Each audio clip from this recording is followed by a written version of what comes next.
എല്ലാവർക്കും നമസ്കാരം. ഇന്ന് ഞാൻ പറയാൻ പോണത് ജീവിതത്തെക്കുറിച്ചാണ്. നമ്മളെല്ലാവരും ജീവിക്കുന്നുണ്ട്.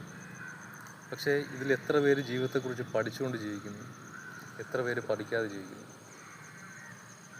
നമ്മളെപ്പോഴും ജീവിതത്തെക്കുറിച്ച് പഠിക്കുക. ജീവിതത്തിലുണ്ടാകുന്ന പ്രശ്നങ്ങളും ഓരോരോ ഘട്ടങ്ങളെക്കുറിച്ചും നമ്മളെപ്പോഴും പഠിച്ചുകൊണ്ടേയിരിക്കുക. ഉദാഹരണത്തിന് നമ്മളൊരു വാഹനം സങ്കല്പിക്കുക. ഈ വാഹനം ഓട്ടിക്കാൻ അറിയാതെ നമ്മൾ വാഹനത്തിൽ കയറി കഴിഞ്ഞാൽ എന്താണ് അവസ്ഥ? അതുപോലെയാണ് നമ്മൾ ജീവിതത്തെക്കുറിച്ച് പഠിക്കാതെ നമ്മൾ ജീവിക്കുന്നത്. ഈ വാഹനത്തെ നമ്മളായിട്ടും ജീവിതം എന്നത് റോഡായിട്ട് നമ്മൾ സങ്കല്പിക്കുക.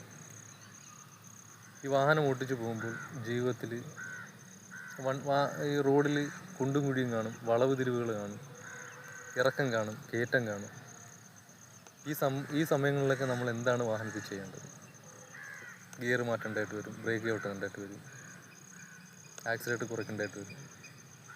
ഇതുപോലെയാണ് നമ്മുടെ ജീവിതത്തിൽ പല പല പ്രശ്നങ്ങളും ടെൻഷനും ജീവിതത്തിൽ ഓരോ ഘട്ടങ്ങളും എല്ലാം ഉണ്ട്. ഓരോ പ്രായത്തിൽ നമ്മൾ എന്താണ് ചെയ്യേണ്ടത്? നമ്മൾ മുന്നേ പഠിക്കുക. ഇന്ന പ്രായമെത്തുമ്പോൾ ഇന്ന സംഭവങ്ങളൊക്കെ നമ്മുടെ ജീവിതത്തിൽ ഉണ്ടാകാൻ സാധ്യതയുണ്ട്. അത് നമ്മൾ മുന്നിട്ട് പഠിച്ചു വയ്ക്കുകയെന്നുണ്ടെങ്കിൽ ആ ഒരു സംഭവം നമ്മളിലേക്ക് കടന്നു വരും. നമ്മൾ പഠിച്ചു വെച്ചത് കൊണ്ട് നമുക്കൊരു പകുതി നമുക്കതിനെ നിയന്ത്രിക്കാൻ കഴിയും.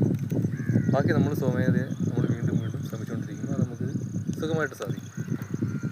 അതുകൊണ്ട് നമ്മളെല്ലാവരും ജീവിതത്തെക്കുറിച്ച് പഠിക്കണം.